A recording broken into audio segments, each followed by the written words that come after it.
ഇറാനെ ആക്രമിക്കാൻ കൂട്ടുനിൽക്കില്ല. അറബ് രാജ്യങ്ങൾ നിലപാട് പറഞ്ഞു.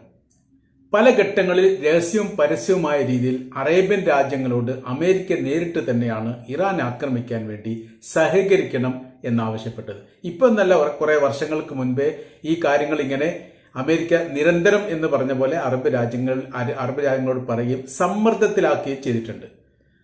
ഈ അമേരിക്കയുടെ സമ്മർദ്ദം മൂലമാണ് യഥാർത്ഥത്തിൽ അബ്രാം കരാർ തന്നെ സൗദി അറേബ്യ അംഗീകരിക്കേണ്ടി വന്നത്. ഒരു ഘട്ടത്തിൽ സൗദി അറേബ്യ അത് പറയുകയും ചെയ്തിട്ടുണ്ട്. ഞങ്ങൾക്ക് ഇതിന് താല്പര്യമില്ലായിരുന്നു. നിരന്തരമായിരിക്കുന്ന അമേരിക്കയുടെ സമ്മർദ്ദം മൂലമാണ് ഏറ്റവും ഒടുവിലായി തങ്ങൾക്ക് ഈ കരാർ പത്രം അംഗീകരിക്കേണ്ട ഒരു സ്ഥിതിവിശേഷം ഉണ്ടായത് എന്ന് സൗദി അറേബ്യ സമ്മതിക്കുകയും ചെയ്തതാണ്. ഇപ്പോഴത്തെ നിലവിലെ സാഹചര്യം മറ്റൊരു രീതിയാണ്. ഇറാനെ ആക്രമിക്കാൻ വേണ്ടി അറേബ്യൻ മേഖല സഹകരിക്കുകയും അവരുടെ ഭൂപ്രദേശം ആക്രമിക്കാൻ വേണ്ടി വിട്ടു നൽകുകയും ചെയ്യണം. അറബ് രാജ്യങ്ങൾ സംയുക്തമായി തന്നെ അതിന് നിലപാടെടുത്തുകൊണ്ട് പറഞ്ഞു, ഞങ്ങൾ അതിന് അനുവദിക്കുകയില്ല എന്ന്. ഈ വിഷയമാണ് നമ്മൾ ഇന്നത്തെ വീഡിയോയിൽ ചർച്ച ചെയ്യുന്നത്.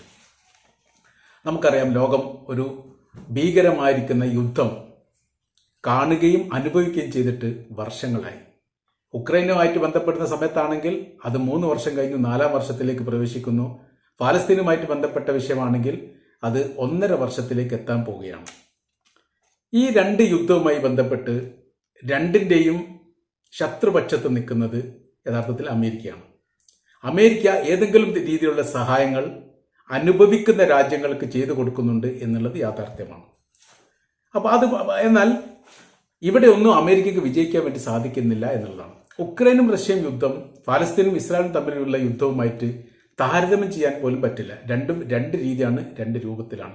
ഉക്രൈന്റെ കയ്യിൽ ആയുധങ്ങളുണ്ട്, റഷ്യയുടെ കയ്യിൽ ആയുധങ്ങളുണ്ട്. അതുകൊണ്ട് ആയുധങ്ങളും തമ്മിലാണ് ഏറ്റുമുട്ടുന്നത് ഉക്രൈന്റെ ഭാഗത്ത്.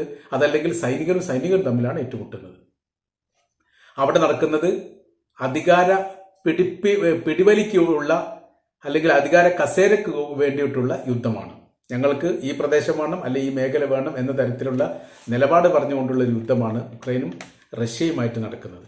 പലസ്തീനിലേക്ക് എത്തുന്ന സമയത്ത് നിലനിൽപ്പിന് വേണ്ടിയും സ്വാതന്ത്ര്യത്തിന് വേണ്ടിയും അവകാശത്തിന് വേണ്ടിയും അവരുടെ ഭൂപ്രദേശം നഷ്ടപ്പെട്ടു പോയത് തിരിച്ചു പിടിക്കാൻ വേണ്ടിയിട്ടോ അല്ലെങ്കിൽ നിലനിൽക്കുന്ന ഭൂപ്രദേശം അവരുടെ സ്വന്തമായിട്ട് ലോകം അംഗീകരിക്കാൻ വേണ്ടിയിട്ടോ ഇസ്രായേലും തമ്മിൽ പലസ്തീൻ ചെയ്യുന്ന യുദ്ധത്തിന്റെ ഭാഗമായിട്ട് തന്നെയാണ് ഇപ്പോൾ വലിയ രീതിയിലുള്ള മാരക യുദ്ധമായിട്ട് അത് മാറിയിരിക്കുന്നത്.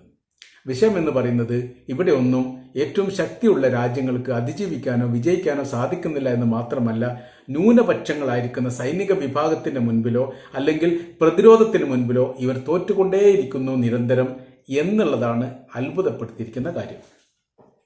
അപ്പൊ ഇവിടെ ലോകത്തിലെ ഏറ്റവും വലിയ സൈനിക ബലമുള്ള ശക്തിയുള്ള രാജ്യം ഇപ്പോഴും അമേരിക്കയാണ് എന്ന കാര്യത്തിൽ സംശയമൊന്നുമില്ല. ലോകത്തെ മുഴുവനും അടക്കി ഭരിക്കാൻ മാത്രം സൈനിക ശേഷിയുള്ള രാജ്യമായിട്ട് അമേരിക്കയെ തന്നെ പരിചയപ്പെടുത്തുന്നുണ്ട്.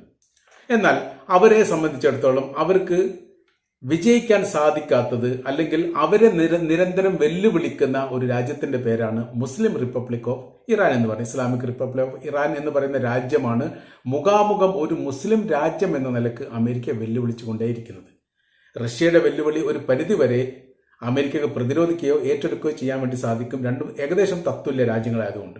ഇറാൻ എന്ന് പറഞ്ഞാൽ 3ാം ലോക രാജ്യമാണ്.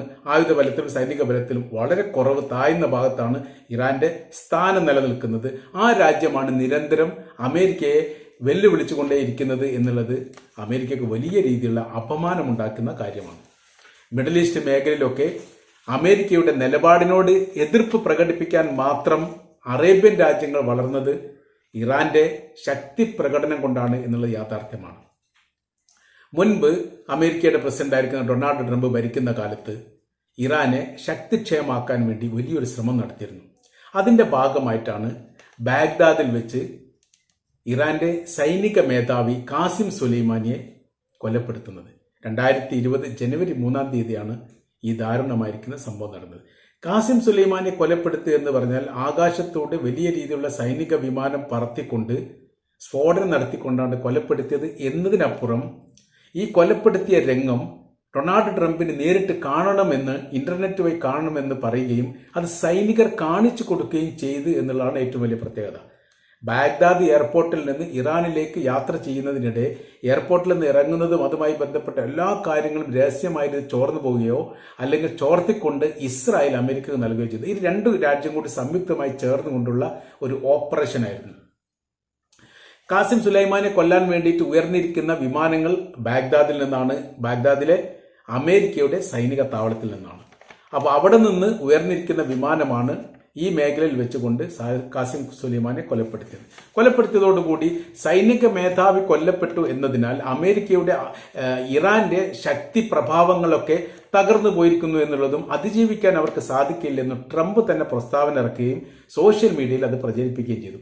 തങ്ങളുടെ ശക്തി കാണിച്ചു കൊടുത്തിരിക്കുന്നു ഇറാന്, വേണ്ടി വന്നാൽ ഇനിയും ബലപരീക്ഷണത്തിൽ തങ്ങൾ തയ്യാറാണ് എന്ന തരത്തിലൊക്കെ അമേരിക്കയുടെ ദേശീയ പതാക ട്വിറ്ററിൽ പതിച്ചുകൊണ്ട് അല്ലെങ്കിൽ പോസ്റ്റ് ചെയ്തുകൊണ്ടാണ് ചില കമന്റുകളൊക്കെ അന്നത്തെ പ്രസിഡന്റ് ഡൊണാൾഡ് ട്രംപ് നടത്തിയത്.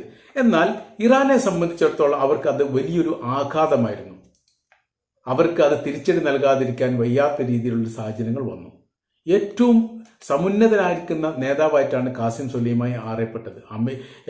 ഈ തൊട്ടടുത്ത തിരഞ്ഞെടുപ്പ് വരികയാണെങ്കിൽ ഇറാന്റെ പ്രസിഡന്റ് സ്ഥാനാർത്ഥിയായിട്ട് പോലും അദ്ദേഹത്തിന്റെ പേരുകൾ പരാമർശിക്കപ്പെട്ട ആ സാഹചര്യത്തിലാണ് കഠിനമായിരിക്കുന്ന ഒരു പരീക്ഷണം ഇറാന് നേരെ ഉണ്ടാവുന്നത്. ഇറാൻ യുദ്ധപ്രഖ്യാപനം നടത്തിക്കൊണ്ട് അവരുടെ പാർലമെന്റ് മന്ദിരത്തിലെ പതാകയിൽ ചുവന്ന കൊടി ഉയർത്തി. അത് ഒരു യുദ്ധത്തിന്റെ മുന്നറിയിപ്പായിട്ടാണ്. ആ രാജ്യം യുദ്ധത്തിന് തയ്യാറെടുത്തിരിക്കുന്നു എന്ന് പറയുന്നതിന് സമാനമായിരിക്കുന്ന ഒരു സമീപനമാണ് ഈ പതാക ഉയർത്തുക എന്ന് പറയുന്നത്. വല്ലാതൊന്നും വൈകാതെ ബാഗ്ദാദിലുള്ള അമേരിക്കയുടെ സൈനിക താവളത്തിൽ 60 തവണയെങ്കിലും ഇറാൻ ആക്രമിച്ചു. വലിയ രീതിയിലുള്ള നാശനഷ്ടങ്ങൾ ഉണ്ടായി എന്നുള്ളത് മാത്രമല്ല, അമേരിക്ക സ്തംഭിച്ചു പോയിരിക്കുന്ന, അതോടൊപ്പം തന്നെ ലോകം സ്തംഭിച്ചു പോയിരിക്കുന്ന ഒരു ആക്രമണമായിരുന്നു. നിരന്തരമായിരിക്കുന്ന മിസൈൽ ആക്രമണത്തിൽപ്പെട്ട് വലിയ രീതിയിലുള്ള സൈനിക നാശങ്ങളും നഷ്ടങ്ങളും സാമ്പത്തിക നഷ്ടങ്ങളും ഉണ്ടായിരുന്നതിനപ്പുറം ഇറാനിൽ നിന്ന് ഇത്തരം ഒരു ആക്രമണം പ്രതീക്ഷിക്കാത്ത അമേരിക്കയെ സംബന്ധിച്ചിടത്തോളം അവരുടെ ഞെട്ടലൊടിഞ്ഞതിന് തുല്യമായിരിക്കുന്ന സ്ഥിതിയാണ് ഉണ്ടായത്. അതിനുശേഷം പിന്നെ ട്രംപ് കാര്യമായിട്ടൊന്നും പ്രതികരിച്ചിട്ടില്ല. സാമ്പത്തിക ഉപരോധവുമായി ബന്ധപ്പെട്ട കാര്യത്തെക്കുറിച്ചാണ് ഇറാനെതിരെ പിന്നീട് അങ്ങനെ സംസാരിച്ചു പോയത്. തങ്ങളുടെ സൈനിക കേന്ദ്രത്തിന് നേരെ ആക്രമണം നടത്തിയിട്ടുണ്ട്, തങ്ങൾക്ക് പ്രതിരോധിക്കാൻ സാധിച്ചിട്ടുണ്ട്. വളരെ സിമ്പിളായ രീതിയിലാണ് അതിനെ പ്രതികരിച്ചത്. പക്ഷെ അതിന്റെ ആഘാതങ്ങൾ വലുതായിരുന്നു. അതിന് അമേരിക്കക്ക് പറ്റിയ മുറിപ്പാടും വലുതായിരുന്നു. അത് ഉണങ്ങാത്ത രീതിയിലുള്ള മുറിപ്പാടായിട്ട് നിലനിൽക്കുകയാണ് അമേരിക്കയെ സംബന്ധിച്ചിടത്തോളം. പിന്നീട് ട്രംപിനെ സംബന്ധിച്ചിടത്തോളം അവരുടെ ലക്ഷ്യം എന്ന് പറഞ്ഞാൽ ഇറാനെ ആക്രമിച്ചുകൊണ്ട് സൈനിക മേഖല ഇല്ലാതാക്കുക. സൈനിക മേഖല ആണവായുധ മേഖലയുമായിട്ട് ബന്ധപ്പെട്ട ശക്തി ഇറാൻ ഉള്ളത് കൊണ്ടാണ് അവരിങ്ങനെ എല്ലാ വിഷയത്തിലും ഇടപെട്ടുകൊണ്ട് ഇസ്രായേലിനും അമേരിക്കക്കുമെതിരെ നിലപാട് പറയുന്നത് എന്നൊരു അഭിപ്രായം ട്രംപിനുണ്ടായിരുന്നു. ഏറെക്കുറെ അത് ജോ ബൈഡനും ഉണ്ടായിരുന്നു. ഇപ്പോഴത്തെ അവസ്ഥ എന്ന് പറഞ്ഞാൽ ചരിത്രത്തിൽ ആദ്യമായി ഇസ്രായേൽ നിരന്തരം തോറ്റുകൊണ്ടേയിരിക്കുന്നു. 6 രാജ്യങ്ങളുമായി 1967 അറബ് ഇസ്രായേൽ യുദ്ധത്തിൽ 6 രാജ്യങ്ങളുമായി ഒറ്റയ്ക്ക് യുദ്ധം ചെയ്തുകൊണ്ട് 6 മണിക്കൂർ കൊണ്ട് അറബ് രാജ്യങ്ങളെ പരാജയപ്പെടുത്തിയിരിക്കുന്ന ഇസ്രായേലിനെ സംബന്ധിച്ചിടത്തോളം ഇപ്പോഴത്തെ യുദ്ധവുമായി ബന്ധപ്പെട്ട കാര്യത്തിൽ അവർക്ക് വല്ലാത്ത രീതിയിൽ നാണക്കേടും വലിയ പരാജയമുണ്ട്. ഇത് അപമാനിതമായിരിക്കുന്ന ഒരു പരാജയമായിട്ട് തന്നെ ഇസ്രായേൽ കണക്കുകൂട്ടും. 1967 മാത്രമല്ല 1948 അതിനുശേഷം പലതരത്തിലുള്ള ഏറ്റുമുട്ടലുകൾ പാലസ്തീനുമായിട്ട് ഇസ്രായേൽ നടത്തിയ സമയത്തെല്ലാം വലിയ വിജയം അവർക്കുണ്ടായിട്ടുണ്ട്. സിറിയയിൽ നിന്ന് പല ഘട്ടങ്ങളിലും ഇസ്രായേലിന് നേരെ വലിയ രീതിയിൽ ആക്രമണം ഉണ്ടായിട്ടുണ്ട്. അതിനെ പ്രതിരോധിക്കാൻ അവർക്ക് സാധിച്ചു. ലെബനാനിൽ നിന്ന് നിരന്തരം എന്ന് പറഞ്ഞ പോലെ ഗോലാൻ കുന്നിന്റെ ഭാഗവുമായിട്ട് ബന്ധപ്പെട്ട ആക്രമണം ഉണ്ടായിട്ടുണ്ട്. ചില പരാജയങ്ങളൊക്കെ ഇസ്രായേൽ ഉണ്ടായിട്ടുണ്ടെങ്കിലും പരമാവധി പ്രതിരോധിക്കാൻ സാധിച്ചിട്ടുണ്ട്. ഇപ്പോൾ ഈ ഒക്ടോബർ 7 തീയതിയുള്ള ഹമാസ് ആക്രമണത്തോടനുബന്ധിച്ച് പിന്നീട് ഇസ്രായേലിൻ്റെത് ദയനീയമായിരിക്കുന്ന പരാജയം തന്നെയാണ് അവർ തന്നെ കണക്കൂട്ടുന്നത്. മുന്നേറാൻ ഒരു നിലക്കും സാധിക്കുന്നില്ല. ലോകശക്തിയുള്ള രാജ്യങ്ങളുമായിട്ടൊക്കെ ഏറ്റുമുട്ടിയിട്ട് വിജയിച്ച ഇസ്രായേലിനെ സംബന്ധിച്ചിടത്തോളം ഒരു ന്യൂനപക്ഷമായിരിക്കുന്ന സായുധ വിഭാഗത്തിന് മുൻപിൽ നിരന്തരം ലോകത്തിലെ ഏറ്റവും വലിയ സൈനിക ശക്തിയുള്ള രാജ്യങ്ങളൊന്നായിരിക്കുന്ന ഇസ്രായേൽ തോറ്റുപോകുന്നതിലെ അപമാനവും പ്രയാസവും അവർക്ക് വല്ലാത്ത രീതിയിലുള്ള ബുദ്ധിമുട്ടുണ്ടാക്കുന്നു, അല്ലെങ്കിൽ വലിയ രീതിയിലുള്ള എതിർപ്പുണ്ടാക്കുന്നു മറ്റുള്ള രാജ്യങ്ങൾക്കിടയിൽ എന്ന് മനസ്സിലാക്കിയ ഇസ്രായേൽ നിരന്തരം അമേരിക്കയെ സമ്മർദ്ദത്തിൽ ആക്കിക്കൊണ്ടാണ് തങ്ങളുടെ പരാജയത്തിന്റെ ഉത്തരവാദി പാലസ്തീനോ ലെബനാനോ യമനോ ഇറാഖോ ബഹ്റൈനോ ഒന്നുമല്ല. അതിന്റെ ഉത്തരവാദി ഇറാൻ മാത്രമാണ്. ഇറാനാണ് അവിടുന്ന് ആയുധങ്ങളും സംവിധാനങ്ങളും സൗകര്യങ്ങളും ചെയ്തു കൊടുക്കുന്നത്. അവിടെ നിന്നുള്ള പ്രകാശത്തിലാണ് ഇവരിങ്ങനെ വെളിച്ചം കാട്ടുന്നത് എന്ന് ഇസ്രായേൽ തന്നെ പറഞ്ഞു. അമേരിക്കയെ സംബന്ധിച്ചിടത്തോളം എല്ലാ കാലത്തും ഇറാൻ ശത്രുവാണ് എന്ന തരത്തിൽ അവരുടെ സൈനിക ബലം കുറച്ചെങ്കിൽ മാത്രമേ മേഖലയിൽ അവർക്കുള്ള സ്വാധീനം ശക്തിപ്പെടുത്താൻ സാധിക്കുകയുള്ളൂ എന്ന് അമേരിക്ക കണക്കൂട്ടുന്നു. അങ്ങനെയാണ് ഇറാനെ ആക്രമിക്കാനുള്ള പദ്ധതികൾ പല ഘട്ടങ്ങളിൽ അമേരിക്ക ഉപയോഗിച്ചത് ഇസ്രായേലിന്റെയും കൂടി സഹായത്തോടെ സംയുക്തമായ രീതിയിലാണ്. എന്നാൽ എല്ലാ കാലത്തും പരാജയമാണ്. കാരണം തിരിച്ചടികൾ ആഘാതമുണ്ടാക്കുന്നതും പ്രത്യാഘാതമുണ്ടാക്കുന്നതും മേഖലയിൽ നിന്ന് തങ്ങളുടെ ശക്തി ചോർന്നു പോവുകയും ചെയ്യുന്നതാണ് എന്ന് അമേരിക്ക മനസ്സിലാക്കുന്നു. അറേബ്യൻ രാജ്യങ്ങളിൽ പരമാവധി അറേബ്യൻ രാജ്യങ്ങളിലൊക്കെ അമേരിക്കയെ സംബന്ധിച്ചിടത്തോളം അവർക്ക് സൈനിക കേന്ദ്രങ്ങളുണ്ട്, എയർപോർട്ടുകളുണ്ട്, സൈനികരുണ്ട്.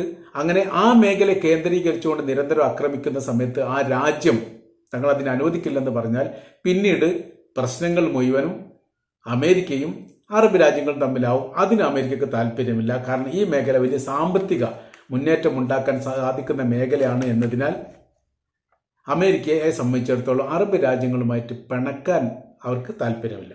അപ്പോൾ ഇപ്പോൾ നടന്നിരിക്കുന്ന സംഭവം എന്ന് പറഞ്ഞാൽ എല്ലാ തരത്തിലുള്ള സുരക്ഷത്വം അറബ് രാജ്യങ്ങൾക്ക് തങ്ങൾ ഉണ്ടാക്കി തരും.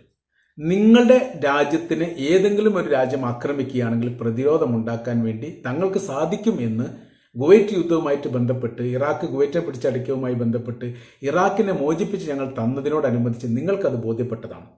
അങ്ങനെ ഏതെങ്കിലും രാജ്യത്തിന്റെ മേഖലയിൽ നിന്ന് ഇത്തരമൊരു ആക്രമണം നിങ്ങളുടെ രാജ്യത്തിന് നേരെ ഉണ്ടാവുകയാണെങ്കിൽ തങ്ങൾ തീർച്ചയായിട്ടും പ്രതിരോധിക്കും. അതിനുള്ള സുരക്ഷിതത്വവുമായിട്ട് ബന്ധപ്പെട്ട ഏത് തരത്തിലുള്ള കരാറും ഒപ്പിടാൻ ഞങ്ങൾ തയ്യാറാണ് എന്ന് അമേരിക്ക അറേബ്യൻ രാജ്യങ്ങളോട് പറഞ്ഞു. സൗദി അറേബ്യയുമായിട്ടാണ് ഈ വിഷയമായിട്ട് ബന്ധപ്പെട്ട് ആദ്യ ചർച്ച നടത്തിയത്. പിന്നെ UAE-യുമായിട്ടും ഖത്തറുമായും ഒമാനുമായും ബഹ്റൈനുമായും കുവൈറ്റുമായും സർവ്വ രാജ്യങ്ങളുമായിട്ട് അവർ ചർച്ച നടത്തി. എന്താ കാര്യം എന്ന് പറയുന്നത്, ഇറാനെ തങ്ങൾ ആക്രമിക്കുകയാണെങ്കിൽ ഞങ്ങളുമായിട്ട് സഹകരിക്കണം. 2-3 കാര്യം അതിനോടനുബന്ധിച്ച് വരുന്നുണ്ട്. അതിന് സുരക്ഷാ സംബന്ധമായിരിക്കുന്ന കാര്യത്തിനുള്ള ഏത് തരത്തിലുള്ള കരാറും അമേരിക്ക നിങ്ങൾക്ക് ചെയ്തു തരും.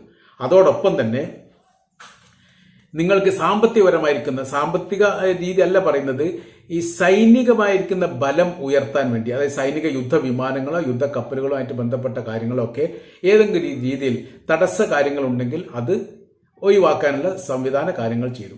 വേണ്ടി വന്നാൽ സമാധാനത്തിനുള്ള ആണവായുധ പദ്ധതിയും ആലോചിക്കാം എന്നുള്ളിടത്തേക്ക് അമേരിക്ക പറഞ്ഞു വെക്കുന്നു. പല ഘട്ടങ്ങളിൽ അറബ് രാജ്യങ്ങൾ സമാധാനത്തിലുള്ള ആണവായുധ പദ്ധതിക്ക് അനുമതി നൽകണമെന്ന് ആവശ്യപ്പെട്ടുകൊണ്ട് സൗദി അറേബ്യ തന്നെ അറേബ്യൻ രാജ്യങ്ങൾക്ക് വേണ്ടിയിട്ട് അമേരിക്കയോട് പലതവണ ആവശ്യപ്പെട്ടിട്ടുണ്ട്. ഇതുമായി ബന്ധപ്പെട്ട് UN സഭയിൽ പ്രമേയം അവതരിപ്പിച്ചിട്ടുണ്ട്. 2നെയും വീറ്റോ ചെയ്ത് പരാജയപ്പെടുത്തിയതും 2നെയും എതിർത്ത് സംസാരിച്ചത് അമേരിക്ക തന്നെയാണ്. അതേ അമേരിക്ക ഇപ്പോൾ തിരിച്ചു പറയുന്ന കാര്യം, ഇറാൻ ആക്രമിക്കാൻ വേണ്ടിയിട്ട് സഹായിക്കുകയാണെങ്കിൽ ആ കാര്യവും ആലോചിക്കാം, നൽകുമെന്നല്ല പറഞ്ഞത്, ആലോചിക്കാം എന്നുള്ളതാണ്. അപ്പോൾ അറബ് രാജ്യങ്ങൾ അതിന് പറഞ്ഞ മറുപടി, ഇപ്പം നടക്കുന്ന യുദ്ധത്തെക്കുറിച്ചാണ് നമ്മൾ സംസാരിക്കുന്നത്. അത് പാലസ്തീന്റെ സ്വാതന്ത്ര്യത്തിന് വേണ്ടി നടക്കുന്ന യുദ്ധമാണ്. ഏത് രാജ്യങ്ങൾ അതിനോട് സഹകരിച്ചാലും ആ സഹകരിക്കുന്ന രാജ്യങ്ങളോടാണ് ഞങ്ങൾക്ക് താല്പര്യം, ചേർന്ന് നിൽക്കുകയും ചെയ്യാം. ഒരു തരത്തിലും ഇറാൻ ആക്രമിക്കാൻ വേണ്ടി തങ്ങളുടെ ഭൂപ്രദേശം വിട്ടു നൽകുകയോ തങ്ങളുമായി സഹകരിക്കുന്ന ഒരു സാഹചര്യങ്ങൾ ഉണ്ടാവുകയോ ഇല്ല. ബൈഡന്റെ കാലത്ത് ഏറെക്കുറെ അത് വ്യക്തമായിട്ട് പറഞ്ഞിട്ടുണ്ട്. ചെങ്കടല മോചനവുമായി ബന്ധപ്പെട്ട് യമനെതിരെ തങ്ങളോടൊപ്പം സഹകരിച്ച് നിൽക്കണം എന്ന് പല ഘട്ടങ്ങളിലായി അമേരിക്ക സൗദി അറേബ്യയോട് ആവശ്യപ്പെട്ട സമയത്ത് സൗദി അറേബ്യ കൃത്യമായ രീതിയിൽ പറഞ്ഞു, ഞങ്ങൾ സഹകരിക്കില്ല എന്ന് മാത്രമല്ല, യമനുമായിട്ട് ഏറ്റുമുട്ടാൻ വേണ്ടി നിങ്ങൾ ശ്രമിക്കരുത് എന്നുള്ളതും ചെങ്കടലുമായി ബന്ധപ്പെട്ട ഏറ്റുമുട്ടൽ നിങ്ങൾക്കൊരിക്കലും വിജയിക്കാൻ സാധിക്കുകയില്ല എന്നുള്ള ഒരു മുന്നറിയിപ്പ് കൂടി സൗദി അറേബ്യ അമേരിക്കയ്ക്ക് നൽകിയിട്ടുണ്ട്. അറം പറ്റിയ പോലെ അതാണിപ്പോൾ നടന്നുകൊണ്ടിരിക്കുന്നത്. അമേരിക്ക പരാജയപ്പെട്ടുകൊണ്ടേയിരിക്കുന്നു.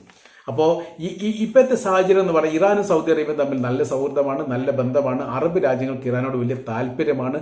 ഇറാൻ ഇപ്പോൾ ഹീറോ പരിവേഷത്തിലാണ് ലോകത്തിന്റെ മുൻപിൽ നിൽക്കുന്നത് എന്നുള്ളത് യാഥാർത്ഥ്യമാണ്. നാണം കെട്ട രാജ്യങ്ങളുടെ പരാജയത്തിന്റെ ലിസ്റ്റിലേക്ക് അമേരിക്കയും ഇസ്രായേലും കൂപ്പുകുത്തി വീണതിന്റെ പ്രയാസം യഥാർത്ഥ 2 രാജ്യവും അനുഭവിക്കുന്നു. അതിനെല്ലാം ആരംഭം കുറിക്കുന്നതും അല്ലെങ്കിൽ അതിനെല്ലാം തന്ത്രങ്ങൾ മെന്നുന്നത് മുഴുവനും ഇറാനാണ് എന്നതിനാൽ ഇറാന്റെ ശക്തി ക്ഷയിപ്പിക്കുക എന്നുള്ളതാണ് യഥാർത്ഥത്തിൽ അമേരിക്ക ഉദ്ദേശിക്കുന്നത്. അതിന് സൗദി അറേബ്യ അടക്കമുള്ള രാജ്യങ്ങൾ വളരെ കൃത്യമായിരിക്കുന്ന നിലപാട് പറഞ്ഞു. ഞങ്ങൾ ഒരിക്കലും അതിനെ അനുവദിക്കുകയില്ല, അതിനെ സപ്പോർട്ട് ചെയ്യില്ല എന്ന് പറഞ്ഞതോടുകൂടി യഥാർത്ഥത്തിൽ അമേരിക്ക നാണം കെട്ടിയിരിക്കുകയാണ്. ഒരു ഉദാഹരണം കൂടി അതിൻ്റെ ഇടയിൽ പറയുന്നുണ്ട്.